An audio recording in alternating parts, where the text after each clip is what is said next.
This is Dr. Corey Moss on Looking Your Best.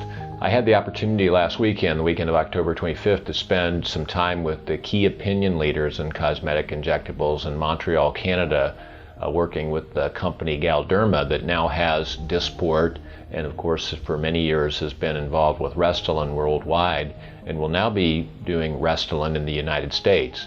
They have a new product, Restylane Silk, they're going to call it in the US, that is soon to be approved, and they had us using it and observing it done in Canada because it's approved there and allowed us to get some hands-on experience as well as see how Canadian experts were using it and in which ways they were using it and some of the finer techniques with this. In the EU and Canada and many of the other countries in the world, Restylane Silk is called Restylane Fine Line, and what this represents is I'll show you in one of our little experiments or trials or hands-on didactic practicals. We were able to take the raw material product, the gelatin if you will, of hyaluronan, which hyaluronan is a long-chain sugar which we've talked about before that occurs naturally in the body, that is made up in our skin and our joints as a ground substance or a structural component of those tissues.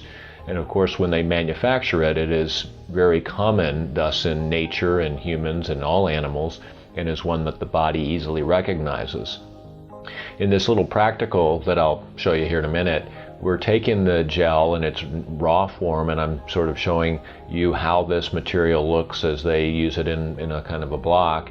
And then the material, as we get it delivered in the syringe in the form of Perlane, is much more granular, and the smaller or larger particles that represent Perlane, and then smaller particles represent Restylane, and even smaller still, if you will, particles, if you can think of Jell-O that's chopped up into tiny little fine particles, becomes what is known as Restylane Silk. And we're very hopeful, and I've talked to many of my patients about this, that this will represent an out-of-the-syringe answer for fine lines like the little tiny radial lines around the lips, the parenthesis lines around the mouth, and even forehead lines that we have limited ability to treat with Botox because of the issue of potentially dropping the eyebrows.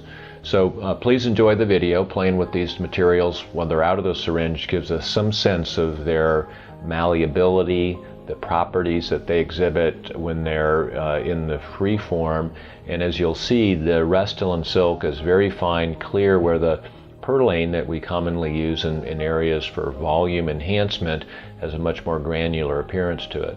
So hopefully Restylane Silk will be soon available to us. We'll be offering that for fine lines and other indications and working with all of our patients.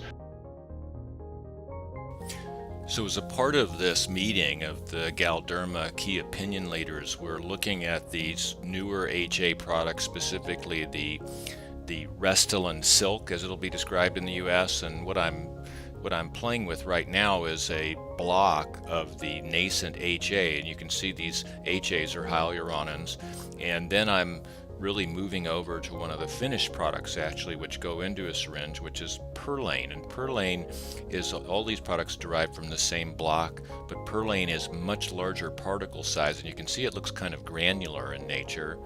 And then I'm moving to Restylane, and Restylane, when I say particles, what I'm really meaning is that you saw the original block is sort of like a block of Jell-O, and what's done in preparation is that these Jell-O blocks are made into much finer particles. So Restylane is finer and less granular, if you will, looking than the Perlane.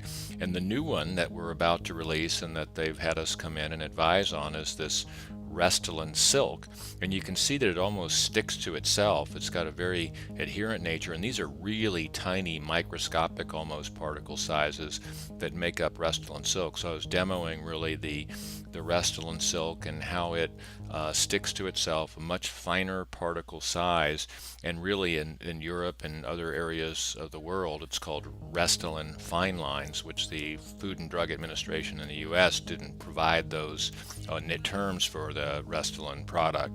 Restylane Fine Lines or Restylane Silk will be something that we'll be seeing a lot of in the future, and hopefully it'll add a new tool for us to get even better variety in what we can offer our patients. If you have any questions about Restylane Silk and you want to learn more about that for fine lines or other indications, please don't hesitate to write me or contact me through our site, drmoss.com or mossclinic.com. You'll see information coming up there. I'm certainly happy to take video questions or written questions and answer them for you. As always, it's my pleasure to speak with you. This is Dr. Corey Moss on Looking Your Best.